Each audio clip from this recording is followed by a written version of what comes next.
Unfortunately, you're tuned into the NFL on EA Sports. Confidence is never a question when it comes to wide receivers. And these... All right, Larry, thank you very much. We are pleased, as always, to be bringing you coverage of the National Football.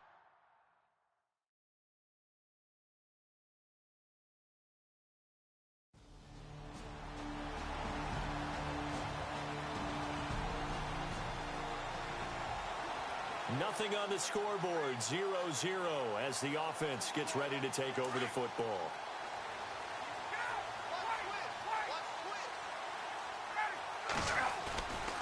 Off the play fake. Here's Ryan. He'll buy some time right. And some room to maneuver. And he'll avoid the tackle there with a slide. The improv on the scramble there gets him 6, and it'll be second down. Partner, he was going through his progressions. Not there, not there. After about the third one, he decided he better pull it down and run for it. And he slides down and avoids the hit for good measure. He's going to fire one deep over the middle. And this is taken in at the 5. And he will finally be taken out of bounds. A big play there. Ryan to Jones. 62 yards. We just saw him hit a big play there on a deep post. And most of the time, the post isn't available because you usually have defenders in the... And he gets in. Touchdown, Atlanta. Devontae Freeman. Taking it. Take the field here as they have this first quarter. CD, I want to get your thoughts on change of possession here. Now, caution, many of these guys... We're talking about difference makers. Kirk Cousins at the quarterback position. Teams. Case Keenum had a big year. Could he move? But how about running backs? Le'Veon Bell, Dion Lewis, some pass catchers, Jimmy Graham, Jarvis Landry, Sammy Watkins. And about the guy who goes and gets quarterbacks, DeMarcus Lawrence had a monster year for Dallas last season. Yeah, a lot of big names against. And a big hit at the end of that one. He's not.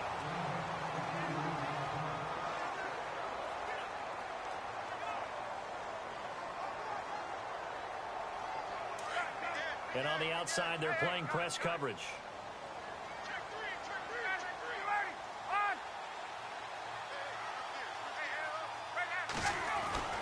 Throwing now, Ryan on first down.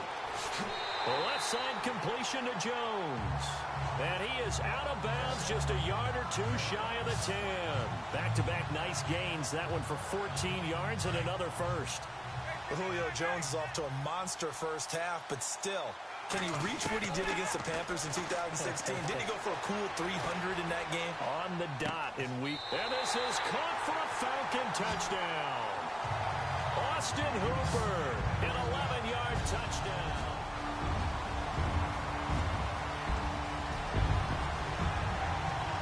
So the football will be at the 25-yard line as this offense gets set to take over. Now the Falcons offense, they get ready to head back out here. And right now they're saying, hey, let's keep this going. 2 drives, 2 touchdowns. Yeah, can't ask for a better start than that, can you? I mean, this is the way you practice it. This is the way you rehearse it. But right now, the play calling, they're locked in really well. Open now to get back in the end zone on this 4th possession. Austin Hooper, the tight end, was the intended target. And it's second down.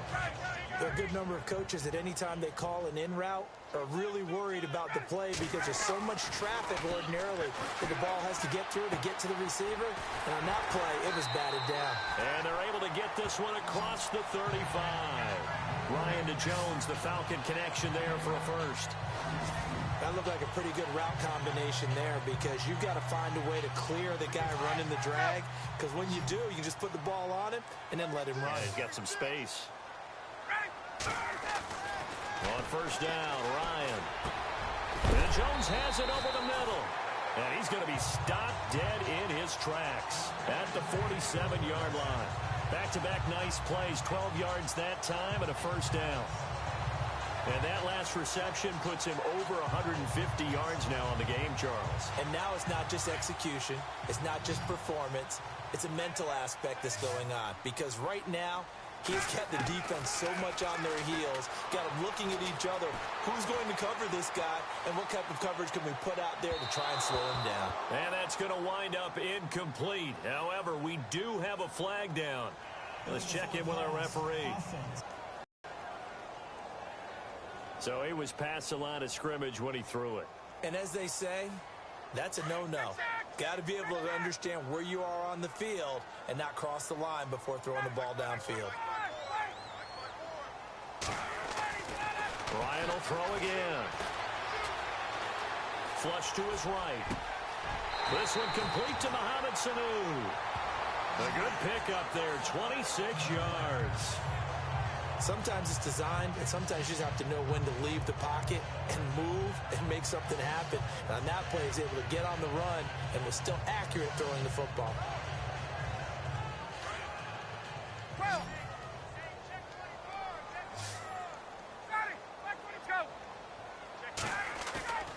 They go play action now. Ryan flushed out right. And his throw's going to be incomplete. It's always tough for the guys throwing the football when they think they got a completion and the ball's almost there, and then someone sneaks a hand or two in and bats it away. Second down following the incompletion. Play action. Ryan escaping the pressure right. Got his man complete over the middle. That's Jones. And inside the 20 before he's brought down. A good gain of 14 there, and it moves the chains.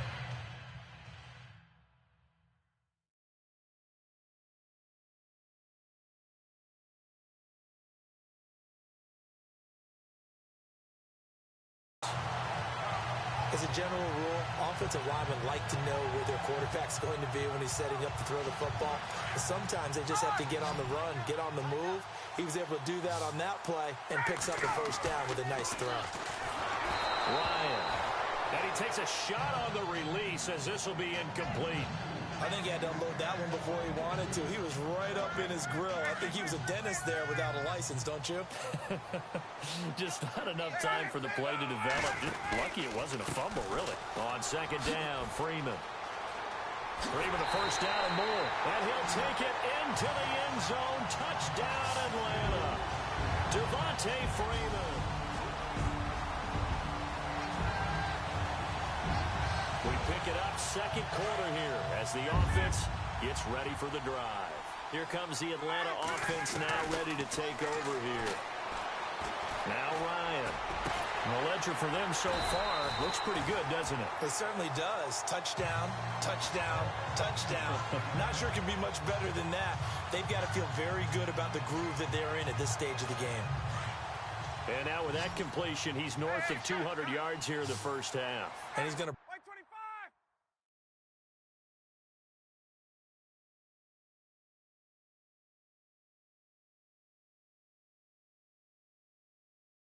our statistician Marvin, isn't it? Because Marvin right now is just tallying it up.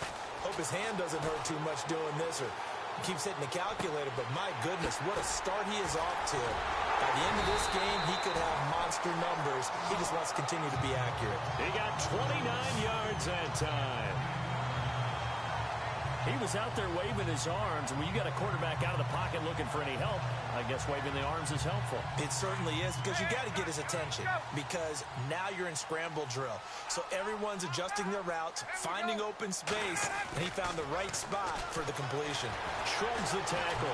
Nice. Dancing to his left.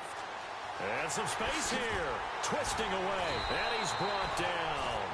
They get 10 more there, and I believe that'll be enough for another first down. It will. And we have to give credit to him for buying time and extending the play. But, you know, there's some really upset defenders on that one. They thought that they had him. Instead, he was coated in Teflon and got away. Here's Ryan to throw. They'll roll him out right. And that'll be hauled in by the tight end. It's Hooper for the Falcon touchdown.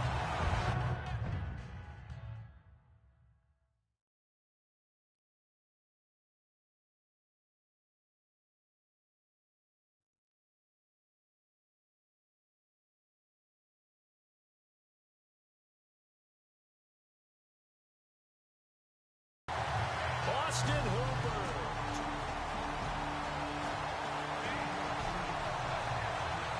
This offense ready to get back out there as they'll have the football to start the third quarter. So out come the Falcons now.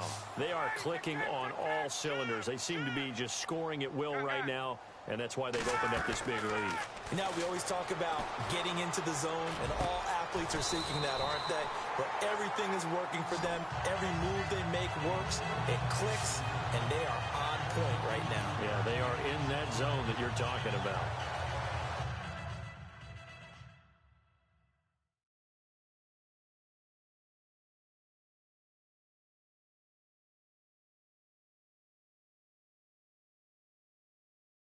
And defensively, they were in zone coverage there. Do you have to be a little careful? You're losing, playing against a good quarterback like he is, to not play too much zone? Yeah, you have to be careful about how much time you're giving up. I think it's a good point you just brought up. So maybe if you still want to play zone, you go to a zone blitz scheme. And you can drop anyone out of your defensive front. Defensive end, defensive tackle. It doesn't matter. You just exchange someone to bring... And no escaping this time as he'll go down. They got him for a sack. K.J. Wright able to collapse the pocket and drop him for a loss of 3. Well, the beauty of screen passes is they take a little time to develop, and they can often hit big, but sometimes they take too long to develop, and sometimes you get sacked. Yeah, what's perfectly called for a defense to attack a screen? Typically a blitz, and even though people think that the screen operates against the blitz, if you have the blitz called and you still cover the screen, now that allows your blitzers to get there. And out of bounds on the other side of midfield across the 45. That good for 19 and a first down. Boy, he does it at a high level, doesn't he? Because when I watch him, I think of his vision. Straight ahead, peripheral, also has that sense of where holes are going to be before they actually open. I think that helps set him apart from many of the other backs in the league. Ryan. Pressure comes. He's taken down by the Seahawk defense. Cliff Averill in there to get him for a loss of 5. And they weren't in zone coverage. They were in man, and each man did his job. And that looked like vintage, old-school coverage, didn't it? Man coverage reminded me of an old Raiders team. They had a Hall of Famer at one corner and a Defensive Player of the Year at the other, and they just locked people down. That one good for the completion percentage, but no gain. It'll be third down. Well, he caught it.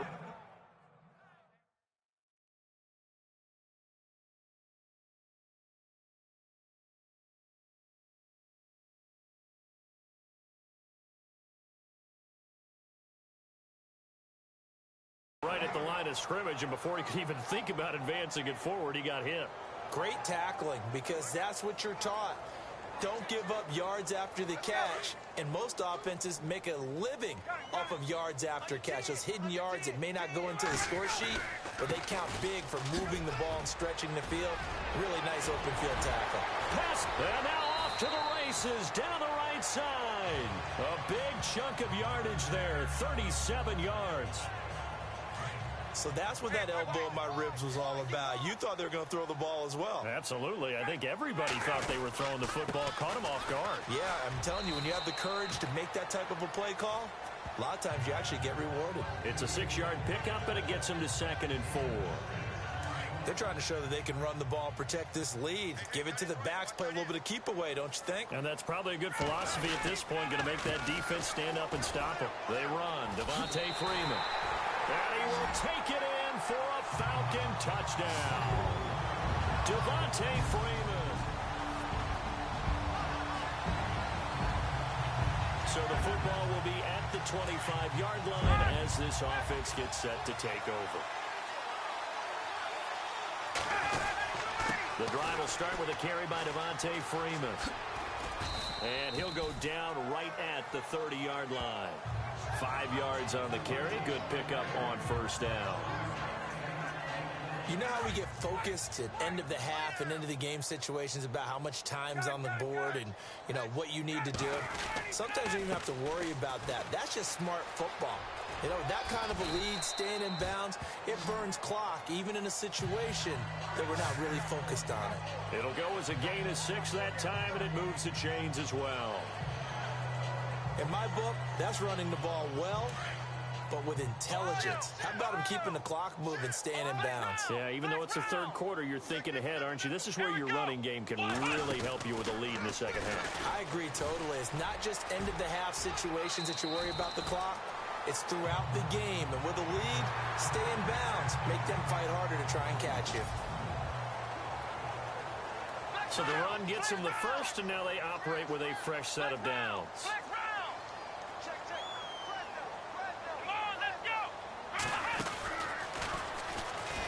A strong running. They find some open field here. Devontae Freeman, they're not going to get him.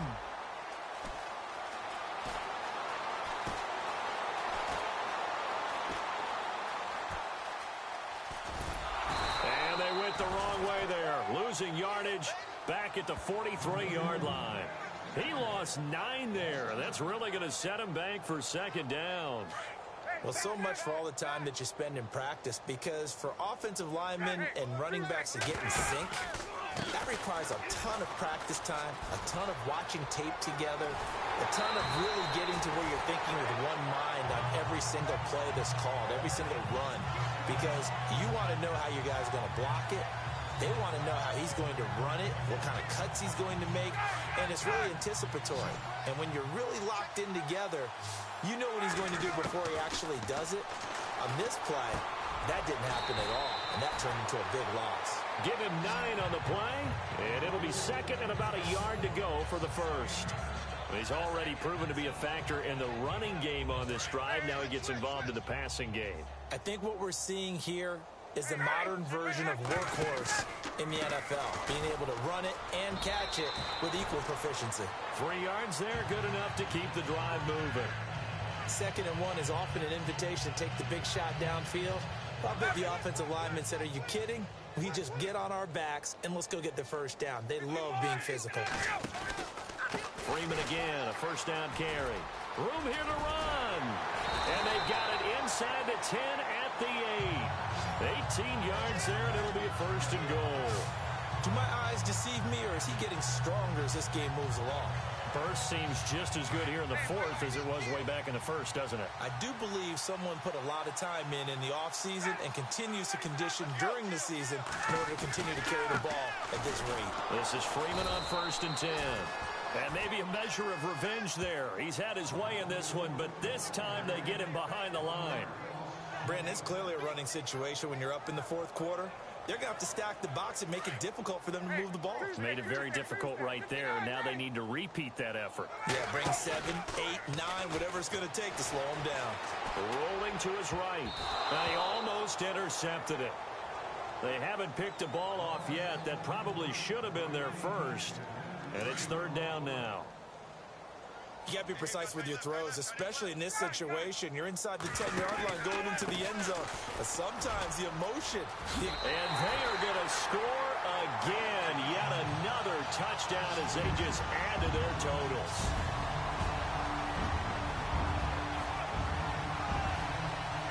Late stages of the game here in the 4th quarter as this offense takes over 1st and 10. And here now come the Falcons. And this game comfortably in hand. The scoreboard speaks for itself, but you still got your starting quarterback out there. When do you go to the backup? Let him get some time. And that's one of the great questions in the NFL, Brandon, because I'm just going to tell you, in the 2015 season, I commentated on 3 games in a row that were blowouts. And in none of them did the starting quarterback ever come out of the game for the team that had a big lead. And in each instance, I asked the coaches later on, why didn't you do that? And they all looked at me and said, just don't really do that in the NFL. You know, these guys play, and we just play them all the way through. Now, in certain situations, they will take them out, but for the most part, they're not as worried and concerned about getting them out of the game. And that's always puzzled me a little bit. Now Freeman, he's been busy today. And he'll be brought down, it looks like right at the 40. They get 9 out of that one, and as a result, the drive continues. I've got an idea. Let's skip racing to the airport at the end of this game. Let's go to the post-game press conference. I have a feeling that the quarterback of this winning team is going to be given a whole lot of credit to the running game and the offensive line. Yeah, I was just going to say the offensive line, yes, carrying the ball has been key, but those guys up front, they've made a lot of space. Well, Charles, it's one thing to win. It's another thing to win and put up the amount of points that they did. Boy, were they clicking on offense. They can't help but feel great about themselves, can they? I mean, what a game to put up that number of points, continually feeling like they're moving the ball and things